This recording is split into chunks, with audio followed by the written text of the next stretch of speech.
There is a factory in Guangdong province. Right now, today, it is producing handbags. Some of those bags will sell for $8. Some will sell for $800. They are made in the same building, by the same workers, on the same machines. And there is one difference between them. One step, 4 minutes long. That is it. This is not a story about counterfeits. Counterfeits are illegal. What I'm about to show you is completely legal. That is what makes it different. That is what makes it worse. Picture a factory floor at 6 in the morning. A woman sits at a sewing station. She has been doing this job for 9 years. In front of her, a stack of handbag shells, cut leather, set hardware, finished lining. She picks up the first one. She does not know, and has never been told, where it is going. Her job is the stitch. That is it. The bag in her hands costs $40 to produce. The bag identical to it, 3 stations to her left, will retail for $840. She will never know which is which. Neither will you, unless you know what to look for. And most people never look. The global luxury goods market is worth over $350 billion, larger than the entire GDP of most countries in the world, and a significant portion of that value is not built in the product. It is built in the distance between the product and the truth about where it came from. There is a contractual mechanism that makes this entire system possible. We will get there. But first, you need to understand what a contract manufacturer actually is.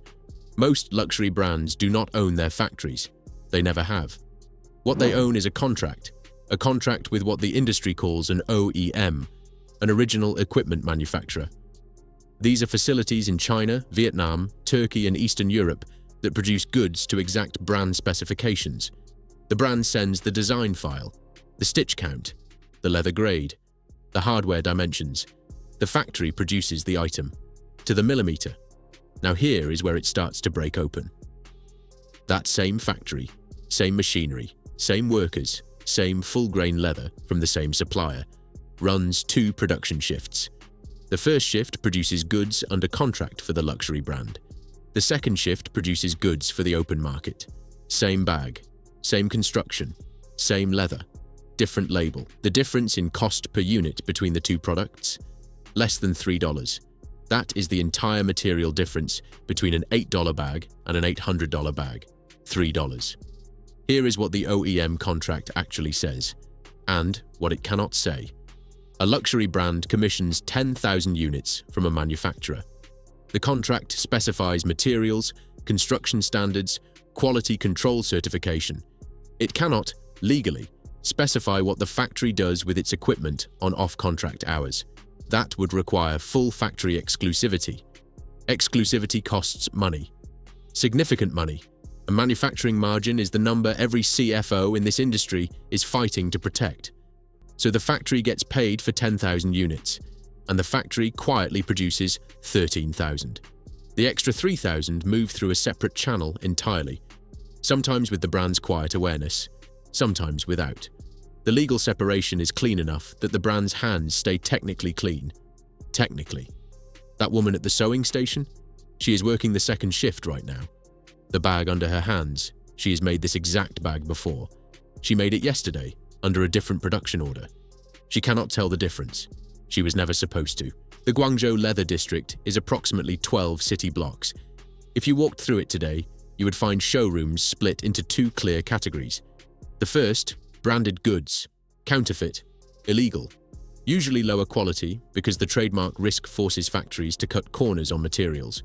The second, unbranded goods, completely legal, sometimes indistinguishable in construction from the original, because they are made in the same building as the original. The buyers who know the difference come specifically for the second category. They are not buying fakes. They are buying what the industry calls grey market goods. And the grey market in luxury goods is now estimated at over $30 billion annually. $30 billion. Running completely parallel to the market you shop in. No storefront, no advertising, no boutique on Fifth Avenue. Just the bag. There is a question sitting underneath all of this. If the construction is identical, the leather is identical, the hardware is identical. What exactly is the luxury brand selling? There is a study that answered this question directly, and what it found should make you uncomfortable. Researchers took 2 bags, identical bags, same leather, same stitching, Same hardware from the same supplier. One had a luxury brand label sewn in. One had no label. Participants handled both. 91% rated the labeled bag as higher quality, even when told, explicitly before handling, that both bags came from the same factory. They heard it, they nodded, and then they picked up the labeled bag and their brain rewrote what their fingers were feeling. You are probably thinking, I would not fall for that. That is exactly what 91% of them thought too. This is not a flaw in those people. This is how human perception works when a story is strong enough. The brand does not need the bag to be better. The brand needs you to believe it is better. The brand is not selling leather. The brand is not selling craftsmanship. The brand is selling the neurological experience of believing you are holding something extraordinary. The gap between $40 and $800 is not profit margin. It is the price of the story. Here is what that 4 minutes actually looks like. The bag arrives at the final station fully finished. Leather cut, edges sealed, lining pressed flat, hardware polished. Every skill this factory has, 9 years of it, 10 years of it, already inside that bag. The worker picks up a label. It is a small thing, smaller than your palm. She positions it against the interior lining. She runs it under the needle. 12 stitches, sometimes 14. The machine does not know what brand name is on the label. The worker does not know where this bag is going. The leather does not change. The stitching does not change. The hardware does not change. The label goes in. And somewhere on the other side of the world, a boutique on Fifth Avenue or Bond Street or Champs-Élysées, that bag will be lifted from tissue paper by a person wearing white gloves, and it will feel like something rare. It will feel like something made carefully, slowly, for someone like you specifically. 4 minutes, 12 stitches. That is the entire distance between $40 and $840. Not craftsmanship, not heritage, not the hands that spent 9 years learning this. A label.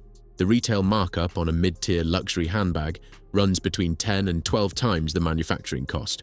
On a top-tier bag, 4-figure retail price, it reaches 20 times. The cost per unit on a bag retailing at $800 is routinely under 40. Brand equity accounts for the remaining 760. You are not paying for a bag. You are paying for the label. You are paying for the 4 minutes. You are paying for the distance between the factory floor and the boutique. And that distance is not a side effect of how luxury goods work. It is the product. The brands have fought the grey market through intellectual property litigation. Some cases succeed. Most do not. Because IP licensing protects trademarks. It does not protect construction methods. It does not protect stitch patterns.